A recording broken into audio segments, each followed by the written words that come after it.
مساء الخير، مساء النور متتابعين برنامج صالون لبنى وعادل. كيف ما عودتكم خلال هذا الشهر كنقدم لكم بعض الأطباق اللي ممكن تاخذوها كأفكار لتزيين سفرتكم الرمضانية سواء لكم أو للضيوف ديالكم. فطبق اليوم غادي يكون رولي ديال الدجاج، غادي تشوفوه معايا بطريقتي الخاصة. فيلا نبداو على بركة الله.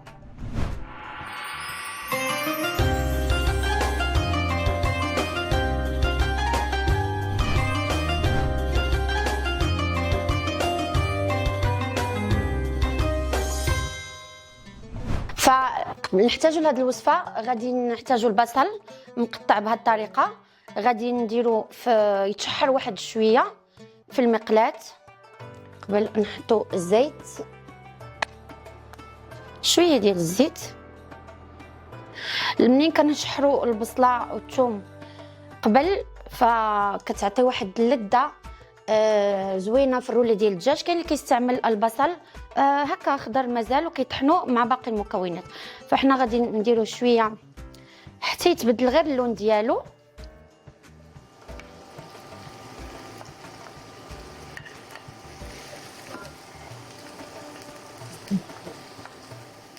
هذا غادي نحتاجو باش نصاوب به لاصوص بيشاميل، لاصوص سوري ديال شامبينيون.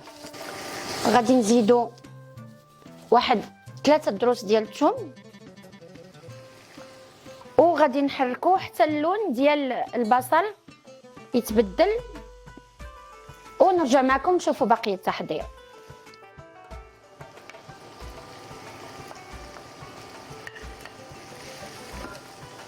فكيف ما سبقت قلت لكم نخليو البصل ديالنا حتى اللون ديالو تيتبدل.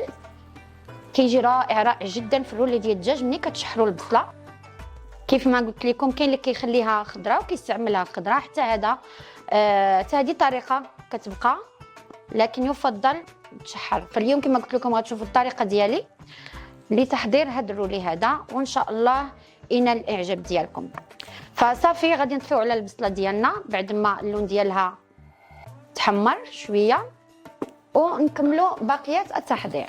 فناخذوا الخلاط ديالنا، كل واحد عنده مولينيكس، خلاط، طحانه ديال الكفته، اي واحد يعني عنده اي جهاز ديال الطحن نستعملوا. الدجاج خديت هنا كيلو ديال الصدر ديال الدجاج، غسلته مزيان بالملحه وقطعته.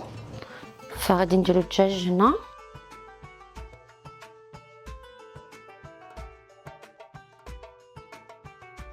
الربيع،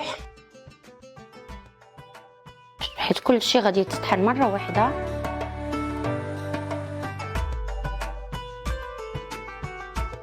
غادي نحتاجوا الملحه.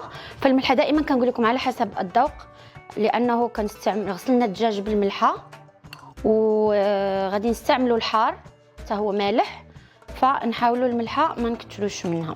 غادي نحتاجوا زنجبيل، كنعرفوا الدجاج كيبغي سكينجبيل، واحد ملعقه كبيره. غادي نحتاجوا فلفل اسود، وغادي نحتاج هنا واحد التخليطه كنديرها خاصه ديال الدجاج، فكندير منها معلقه صغيره تقريبا. غادي نحتاجوا شويه ديال البابريكا تحميره. غادي نحتاجوا زعتره، فكتجي هي على الشكل هذا، كنحيدوا ليها الوراق ديالها.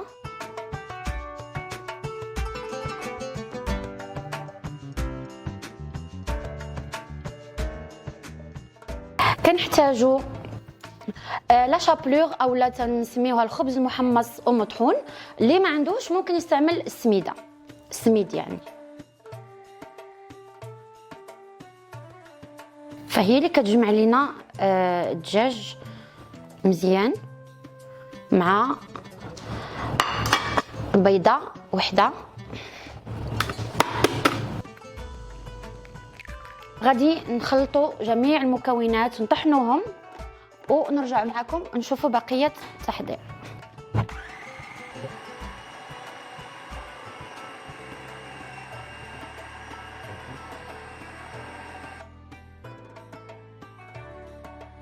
بعد ما طحناه شويه غادي نزيدو عليه هذاك البصل اللي كنا حمرنا في الاول،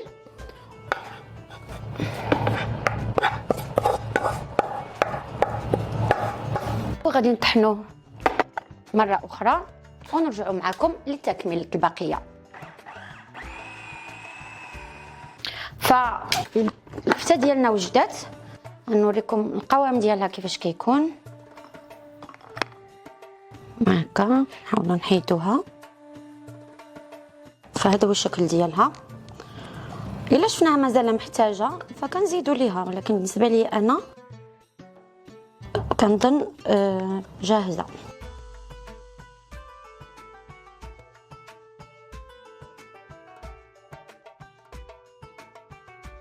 بعد ما الكفته وجدات لينا هذا هو الشكل ديالها.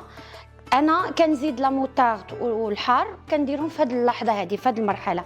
كاين اللي كيدير الموطارد والحار في المرحله ديال الطحن وهي كتطحن، فكنحتاجوا معلقه صغيره وشويه ديال الحار. بالنسبه للكفته يا اما توجدوها انتم وطحنوها، يا اما كتجيبوها جاهزه ومطحونه ويكفي انكم تخلطوها مع باقي المكونات. فهنا غادي نخلطوا كل شيء.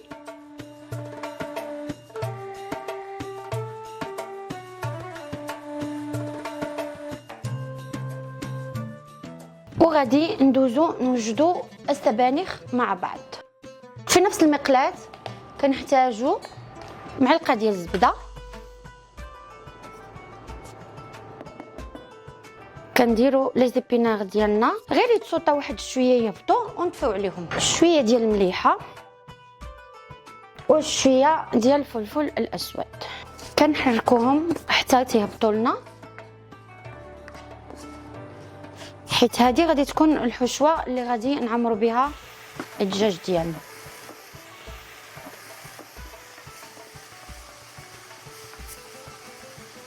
كاين اللي كيستعمل السبانخ خضراء مع الدجاج لانه ما كيحتاج طياب كثير، لكن انا كنفضل ان تسوطا في شويه ديال الزبده وكتكون جاهزه وكنعمر بها الدجاج ديالنا. صافي على الشكل ديالها كيفاش يكون. نطفيو عليها، فكنوجدوا واحد ورق الطبخ.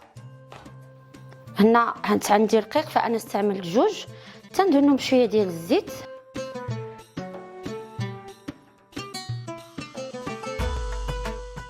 دائما كنعرفوا الدجاج انه كيلصق في اليدين، فكنجيب واحد الماء ونحطو حدانا الماء في اي حله بغيتو، كنجيبوا الحشوه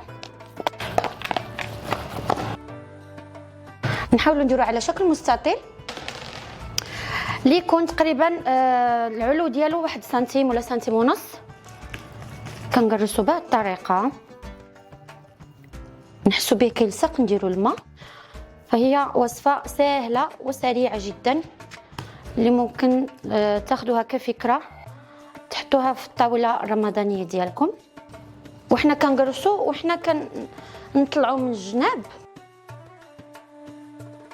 باش نعرفوا العلو ديالنا فين واصل، وخصها تكون طبقه يعني متساويه من الوسط، من الجناب، من الفوق، من التحت.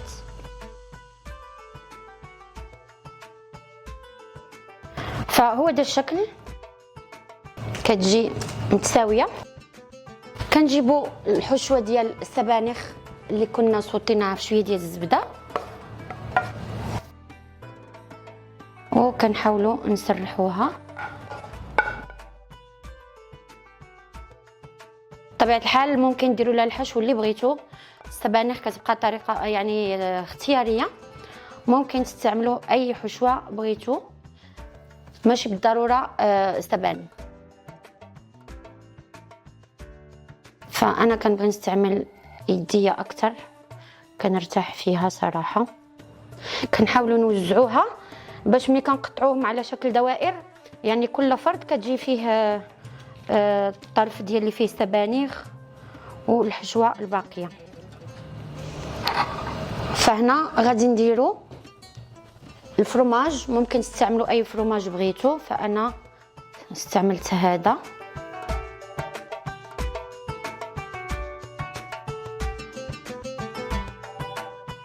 وكنستعملوا لا شاركوتري، ممكن ايضا نستعملوا اي شاركوتري انتما بغيتوهم.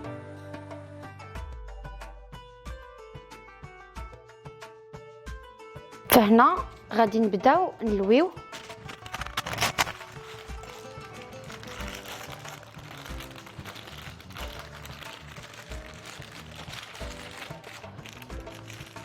حنا كنلويو وحنا كنزيرو بيدينا، من بعد كنلويو وكنجمعو بيدينا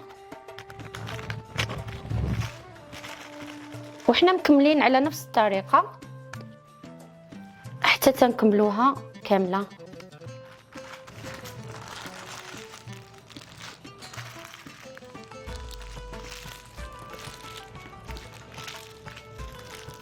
فاحنا لوينا الرولي ديالنا ديال الدجاج كامل، كنحاولوا نقادوه الحجم ديالو باش يجي متساوي، وكنزيروه من هاد الجناب، وغادي نعاودو نلفوه في ورق الطبخ وورق الالومنيوم مزيان باش داك الصهد ديالو كينرجع عليه. غادي ندخلوه الفرن لدرجه حراره 180 لمده 45 دقيقه، يعني ما تفوتهاش باش ما تنشفش لينا.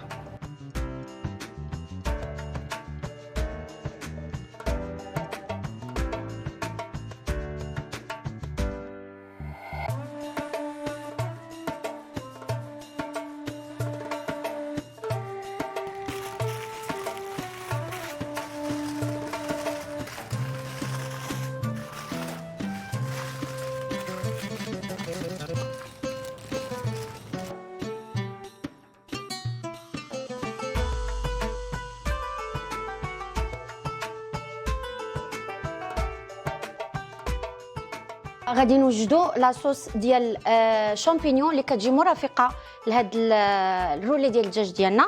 فغادي نحتاجوا معلقه ديال الزبيده،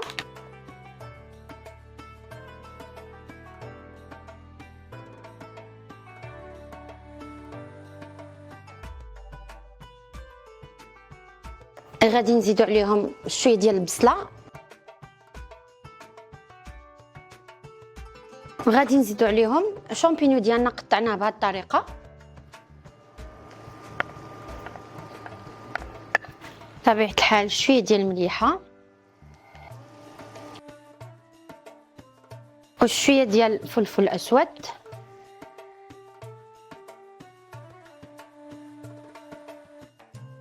ونستمروا في التحريك حتى الشامبينيو ديالنا كيهبط وكيدخل فيه الطياب.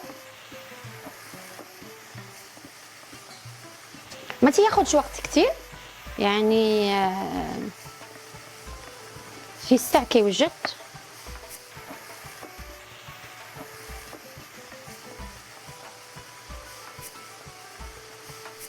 فبعد ما الشامبينيون دخل فيه الطياب غادي نزيد واحد شويه ديال صوص صويا، كتبقى اختياريه،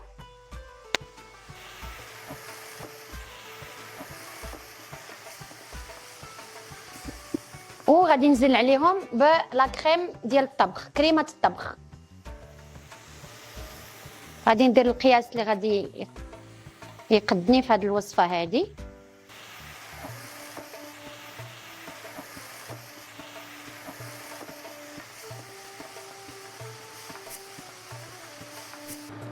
وغادي نتسنى عليه شويه، يعني واحد، يعني نتسناو الغليه الاولى والغليه الثانيه ونطفيو عليه.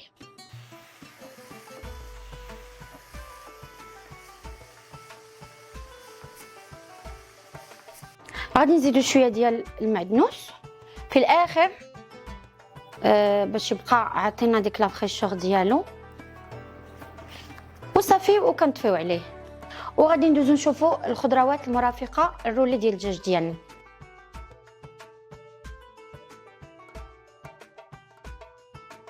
فالخضر اللي اختاريت اليوم نرافقهم برولي الدجاج، خديت لي بروكولي سوري الشو دو بروكسل اللي كيسميوهم الكرم الصغير، معروفين بلي شو دو بروكسل. خديت البطاطا صغيره، خديت اللوبيا او الفاصوليا، وخديت الجزر قطعته بهذه الطريقه. الكل انا فورتهم درتهم على البخار، ما سلقتهمش. كاين اللي كيقدر يسلقهم، انا ما سلقتهمش خليتهم غير على البخار. فغادي نبداو على بركه الله. شويه ديال الزيت البلديه، الزيوت البلديه. غادي نديرو عليها لي بروكولي، ما عرفتش علاش كنقول لهم لي بروكولي، مي لي شو دو بروكسل اولا الكروم الصغير. على داك البروكولي يعني ممكن تستعملوا حتى البروكولي او اي خضره متوفره عندكم. الخضر كتبقى اختياريه. غادي نزيدوا عليهم شويه ديال الثومه ديال بودر، غادي نزيدوا عليهم شويه ديال الاعشاب المنسمه، شويه ديال المليحه،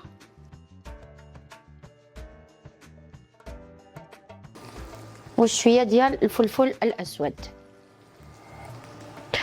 غادي غير نسوطيوهم شويه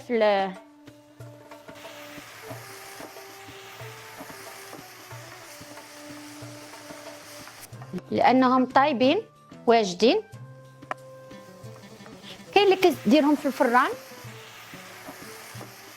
كيتبلهم وكيديرهم في الفران، وكاين اللي كيسوطوهم غير في المقيله.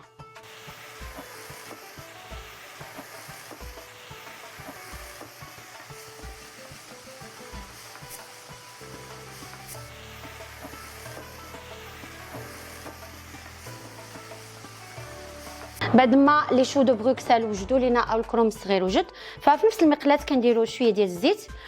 غادي نسوطيو البطاطا، غادي نديروا معاها ثوم بودر، شويه ديال الاعشاب المنسمه، شويه ديال المليحه، شويه ديال الفلفل الاسود، وكنزيدوا لهم شويه ديال الربيع وكنحركوهم.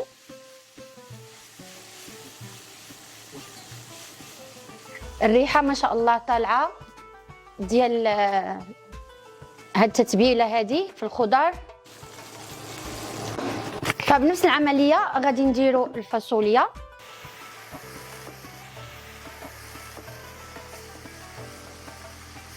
بالنسبه للوبيا ماشي بالضروره تكون سخونه، فممكن نديروها بارده يعني. والخضر يعني نصيحه انكم دائما منين تبغوا تسلقوهم او تفوروهم دائما ما تخليو فيهم شويه ديال الجهد، ما طيبوهمش بزاف باش هذوك الفيتامينات اللي تيكونوا في الخضر ما كتمشيش. يعني دائما نخليو الخضر ماشي حتى طيب بزاف، يعني شويه ونحيدوها. هنا درت اللوبيا، غادي نديرو معاها شويه ديال الثومه بودر، مليحه، فلفل اسود، وهنا غادي نزيدو عليهم شويه ديال الخل. كتجي محمضه زوينه في حاجه مختلفه على الباقي. فغادي نديرو الجزر غندير لكم بواحد الطريقه ديالي. فكنا نديرو خيزو مع شويه ديال الزيت، ماشي بالضروره تكون الطريقه ديالي، ممكن كاين شي سيده كدير نفس الطريقه، ف كل واحد كيطيب بالطريقه اللي كتناسبو.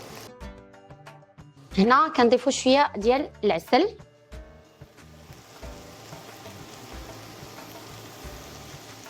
واحد جهد معلقه كبيره، وغادي نضيفو معاها شويه ديال الزبيده.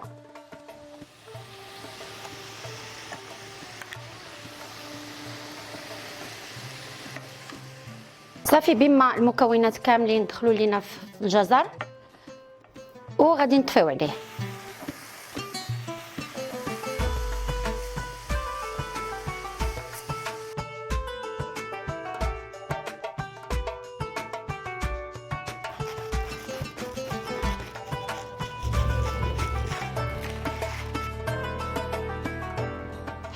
انا كنبغي نوريكم جميع المراحل وهي سخونه وحنا كنتحرقوا ماشي نقول لكم وها الشكل النهائي ديالها كيفاش ولا. ها هو الرولي ديالنا طاب 45 دقيقه. ما تحاولوش ما تفوتوهاش باش ما كتنشفش لكم، كتبقى مزيانه. فغادي ندهنوها بالبيض والبابريكا باش تعطينا ديك التحميره من الفوق، يعني كتجي محمره. فغادي نرجعوها ونشعلوها لها من الفوق تقريبا واحد 8 حتى 10 دقائق الماكسيموم، وغادي نخرجوها باش تشوفوا معايا الطريقه اللي غادي نقطعوا بها الرولي ديالنا.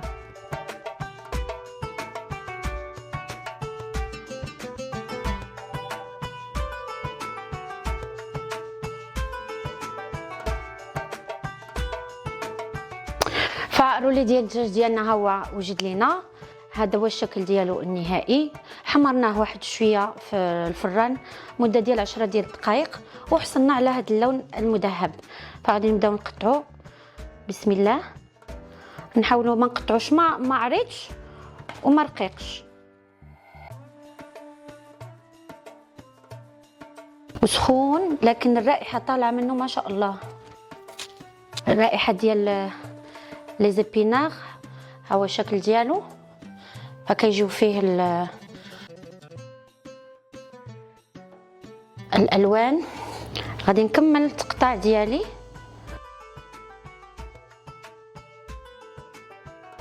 فانا كنقطع الدخان طالع منها باقا سخونه.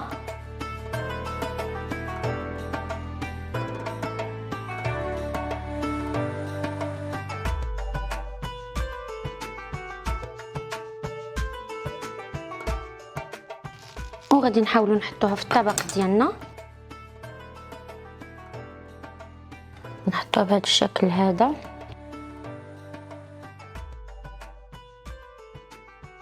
وغادي نحاولوا نجيبوا الخضر اللي كنا سوتيناهم.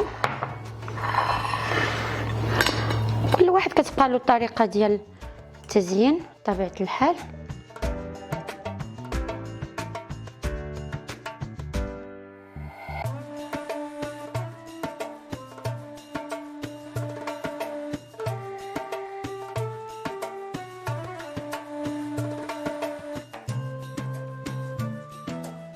وهذا هو الطبق ديالنا النهائي. لوحه فنيه كيف ما قلت لكم، العين كتاكل قبل اللسان. فنتمنى تجربوها وتعطوني الراي ديالكم. اكيد انا متاكده غادي تعجبكم. فوصلت لنهايه الحلقه، كنقول لكم افطار سعيد ومعده حديد. الى اللقاء.